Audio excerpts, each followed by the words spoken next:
Ô, Léo, o Vitor Sérgio Rodrigues esteve aqui com a gente e ele relembrou um episódio que ele se danou a dar uma perseguida no Adebayor. Aham. E aí ele percebeu que fez um pequeno sucesso ali, uns comentários dele, e ele perdeu a mão. E começou a fazer piada frequentemente com um jogador. E aí ele disse que um dia leu um texto seu que não citava ele nominalmente, mas que o criticava de maneira veemente, e ele, a primeira reação dele foi ficar puto com aquilo. Quem esse cara pensa que é? Aquela coisa toda.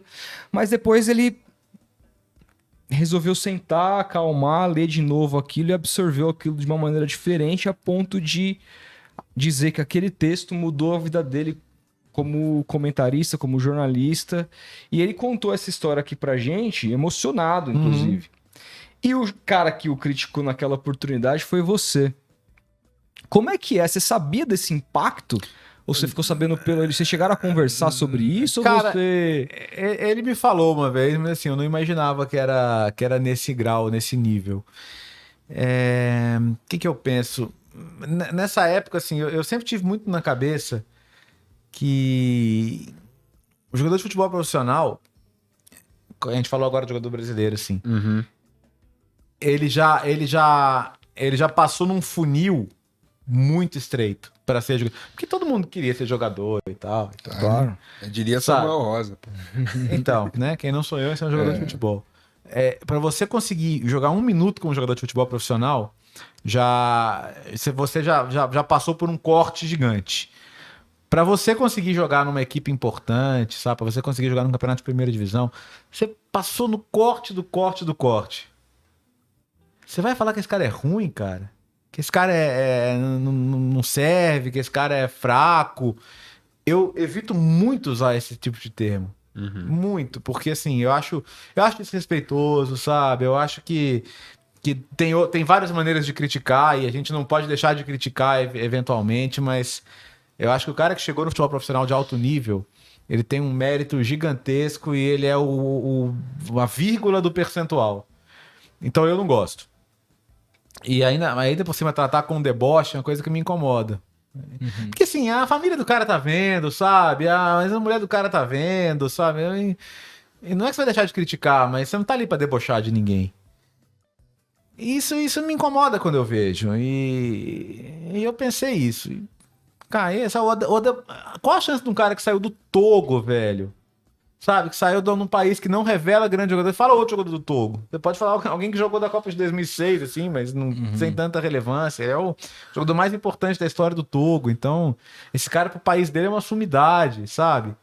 É legal pegar no pé do cara assim. E eu só lembrei de ter escrito isso porque ele citou também. Porque foi uma coisa que na hora, pra mim, eu preciso desabafar um pouco sobre isso, sabe? E eu respeito muito ele, porque eu acho ele incrível. Eu adoro o Vitor, cara. Eu adoro ouvir ele falar de futebol. Já tive a chance de tomar uma cerveja com ele aqui também. Respeito muito pra caramba, assim e tal. E sim, que bom que se ele ouviu, se ele aproveitou, que bom. Mas não fiz por mal. Eu só me incomodou aquilo. Porque eu não gosto de botar ninguém pra baixo, assim. Eu acho que a gente não tá nesse papel pra debochar de ninguém. Então, isso aí. Até hoje, assim, eu vejo gente falando, às vezes no Twitter, falando é fraco e tal. Eu falo. Cara, o cara tá no ar. O cara tá jogando futebol profissional de primeira divisão, de alto nível, de nível internacional. Bom é você que tá no sofá, ó? Bom é você que aí não consegue nem equilibrar a cerveja numa mão? Então, assim, eu tenho muito respeito por quantas barreiras o jogador de futebol profissional passou pra gente estar do lado mais... O nosso lado é o mais fácil, cara. Falar qualquer um fala, entendeu? Claro que a gente tem um trabalho de preparação e tal, mas falar é muito mais fácil que jogar, né, cara? O mais legal é que essa história termina de uma maneira bem bacana, porque ele encontra, em dado momento, o próprio Adebayor numa cobertura que ele vai fazer. E o Adebayor não tinha absolutamente nenhuma noção de como que eram os comentários do Vitor, porque, né, é uma questão de barreira geográfica, mas o Vitor conta mais ou menos, falava que pegava no pé e pede desculpas e tal, e o Adebayor tem uma um retorno muito positivo ali e tal. E eu achei isso muito bacana também, porque Claro. ele não, né, ele não tinha. O cara não sabia. Não precisava pô. nem falar, né? Não precisava nem É, falar. lógico. E ele falou, e foi legal, cara. Foi um dos grandes momentos que a gente teve. Foi logo no nosso segundo episódio, a gente É. tava começando aqui.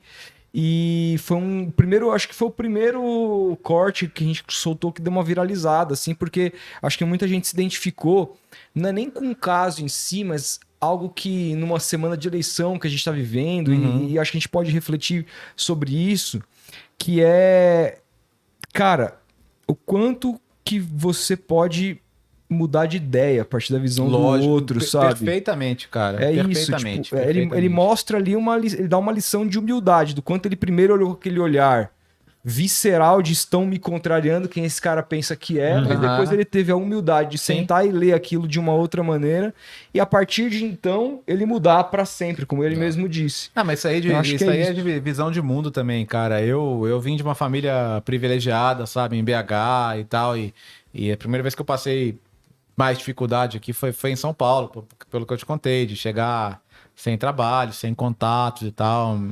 E aí você começa a conhecer as pessoas. O Trajano foi uma pessoa que me abriu tantos horizontes sobre a percepção da vida, de mundo, sabe? O respeito ao outro, a consciência coletiva, a consciência de classe, a sua missão como jornalista, sabe? As coisas que você deve, as coisas desumanas que você deve repudiar. Então isso que você falou é importante. Acho que a gente nunca é tarde para melhorar nossa visão de mundo, para conseguir sentir o que o outro sente, para melhorar o lado do outro. E às vezes a gente só chega lá apanhando, passando por uma experiência ruim, mas eu acho que isso é muito positivo.